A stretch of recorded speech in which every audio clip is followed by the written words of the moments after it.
salut et bienvenue en ce lundi 15 avril 2013, c'est le numéro de votre chronique.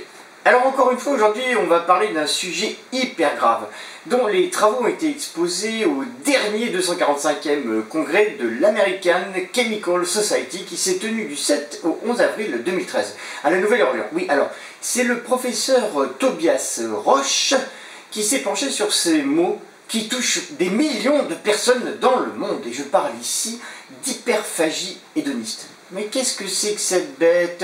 Eh bien, vous savez, c'est l'histoire d'un paquet de chips que l'on ouvre, on goûte une chips, et on n'arrive pas à s'arrêter. Et il n'y a pas que les humains qui sont touchés par ce mal, les rats de laboratoire aussi. Et d'ailleurs, pour prouver ce fait scientifique, le professeur Tobias a proposé 3 plats différents à ces petits animaux si sympathiques.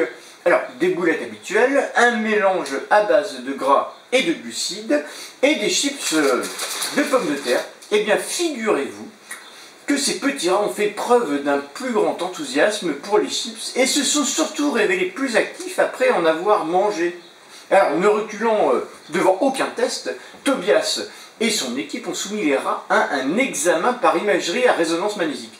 Et alors ce test montre une activité plus forte des systèmes de récompense, d'addiction, du centre du sommeil, de l'activité, du mouvement, bref, manger des chips, hein.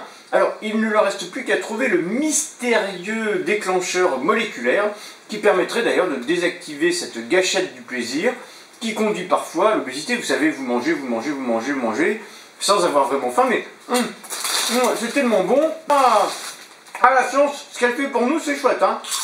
Vous en voulez?